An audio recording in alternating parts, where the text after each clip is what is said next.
அனைவருக்கும் வணக்கம். நம்ம இப்போ இந்த மருதமலை கோவையில் இருக்கக்கூடிய மருதமலை கோவில் இஷ்யூ நம்ம கேள்விப்பட்டிருப்போம், நிறைய பார்த்துருக்குறோம். இப்போது கீழே வந்து பக்தர்கள் கீழே போயிட்டு கீழேருந்து மேலேருந்து வர்றது, கீழேருந்து போகிறது எல்லாத்துக்குமே பார்த்திங்கன்னா நம்ம ஒரு கூகுள் பேவோ ஃபோன்பே வசதி இல்லை. அது போக பார்த்திங்கன்னா பஸ்ஸோட சௌகரியம் இல்லை, ரொம்ப கூட்ட நெரிசல் அதிகமாக இருக்குது. மேலே எல்லாத்துக்குமே பார்த்திங்கன்னா கேஷ் தான் இருக்குது.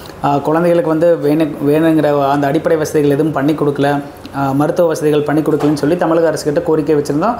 ஆல்மோஸ்ட் அந்த வீடியோ கிட்டத்தட்ட ஒரு 30,000 பேருக்கு மேலே பார்த்துருக்குறோம். நிறைய பேர் கமெண்ட் செக்ஷனில் நிறையா அவங்களுடைய ஆதரவு தெரிவிச்சிருக்கிறாங்க. அதே நேரத்தில் நிறைய பிரச்சனைகள் சொல்லியிருக்காங்க. அவங்க சொல்கிற பிரச்சனைகள்லாம் பார்த்தா இன்னும் நிறைய இருக்கும் போல் தெரியுது. கோயில் ஏகப்பட்ட பிரச்சனைகள் இருக்குது. இது எல்லா பக்கம் பரவலாக தமிழ்நாடு முழுக்க எல்லா துறைகளிலும் இருக்கிற பிரச்சனைகளை மாதிரி இருந்தாலும் கூட மக்கள் அதிகமாக புழங்குற இடத்துல, கூடுற இடத்துல இந்த மாதிரி பிரச்சனைகள்லாம் அவசரமாக தீர்க்கப்பட வேண்டிய பிரச்சனைகளில் ஒன்றா பார்க்குறோம். அப்போது இப்போ நம்ம இந்த வீடியோ பதிவிடுறது கூட உண்டான நோக்கம் என்ன அப்படின்னு கேட்டிங்கன்னா, நிறைய பேர் ஆதரவுகள் தெரிவிக்கிற மாதிரி எந்தெந்த விதமான நம்ம வந்து ஸ்டாண்ட் எடுக்கலாம், இப்போ வந்து இந்த பிரச்சனைக்கு தீர்வு காண்றதுக்கு அடுத்த கட்ட நடவடிக்கை நம்ம என்ன பண்ணலாம். ஆல்மோஸ்ட் நம்ம வீடியோ பதிவிட்டு ஒரு 10 நாள் கூட ஆகல, நிறைய ரீச் ஆகிருக்கு, நிறைய மக்களுக்கு போய் சேர்ந்துருக்கு. இப்போ நம்ம வந்து மக்களாக ஒன்று நின்று ஒரு பிரச்சனைக்கு என்ன தீர்வு எதிர்பார்க்குறோம் அப்படின்னா, நிறையா அரசியல் புள்ளிகள் கோவிலுக்கு போகிறோம், நிறையா அரசு அலுவலர்கள் கோவிலுக்கு போகிறோம், முருக பக்தர்கள் எத்தனையோ பேர் இருக்கிறோம்.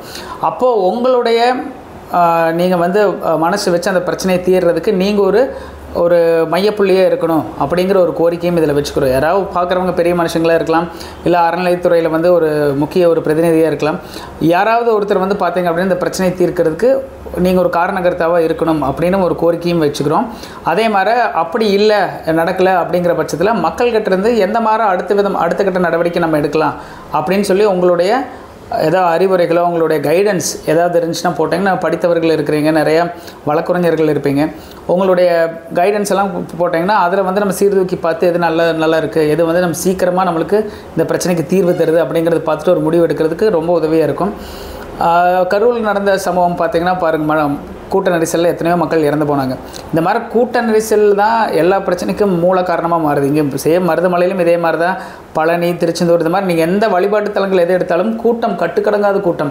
நம்ம அவங்களையும் சொல்லி பிரயோஜனம் இல்லை. ஏன்னா அவங்களும் ஆள் பற்றாக்குறை நிறைய இருக்குது. ரெவன்யூ டிபார்ட்மெண்ட்லேயும் ஆள் கம்மியாக இருக்குது, போலீஸ் டிபார்ட்மெண்ட்லேயும் கம்மியாக இருக்குது, எல்லா டிபார்ட்மெண்ட்லேயும் ஆள் பற்றாக்குறை ரொம்ப அதிகமாக இருக்கிறதுனால இத்தனை பேர்த்துக்கு சர்வ் பண்ணுறதும் ரொம்ப சிரமம். அதனால் இது வந்து அவசியமானு பார்த்தோம் அப்படின்னா, மருதமலை போன்ற இந்த மாதிரி ரொம்ப மக்கள் அதிகமாக கூடுற இடத்துல இந்த பிரச்சனைக்கு தீர்வு காணணும் அப்படிங்கிறது ரொம்ப அவசரமான ஒன்று. அவசியம்தான், அதே நேரத்தில் ரொம்ப அவசரம். அதனால தான் இந்த பிரச்சனையை வந்து நம்ம சும்மா ஒரு வீடியோ போட்டோம், மக்கள் இத்தனை பேருக்கு போய் சேர்ந்துச்சு அப்படிங்கிறது மட்டும் இல்லாமல், இதுக்கு தீர்வு காண்றதுக்கு அடுத்த ஸ்டெப்பை நம்ம என்ன பண்ணலாம் அப்படிங்கிற ஒரு நடவடிக்கைக்கு நம்ம போயாக வேண்டிய கட்டாயத்தில் இருக்கிறோம். அதனால் உங்களுடைய ஏதாவது ஒரு நடவடிக்கைக்கு வந்து உங்களுடைய ஐடியாஸ் ஏதாவது இருந்துச்சுன்னா நீங்கள் கமெண்ட் செக்ஷனில் தாராளமாக சொல்லுங்கள். இன்னும் வீடியோஸை நிறைய பக்கம் ஸ்ப்ரெட் பண்ணுங்கள். ஏன்னா மேலே இருக்கக்கூடிய அலுவலர்கள் வரைக்கும் உயர்மட்ட அலுவலர்கள் வரைக்கும் போய் சேரணும். அதனால் எவ்வளோக்கு எவ்வளோ ஷேர் பண்ணுறீங்களோ அவ்வளோக்கு எவ்வளோ விஷயங்கள் வெளியில் போயிட்டே இருக்கும். இன்றைக்கி நம்ம கையில் சக்தி வாய்ந்த ஆயுதம் இருக்குது, இது நல்ல வழிக்கு பயன்படுத்திக்கலாமே.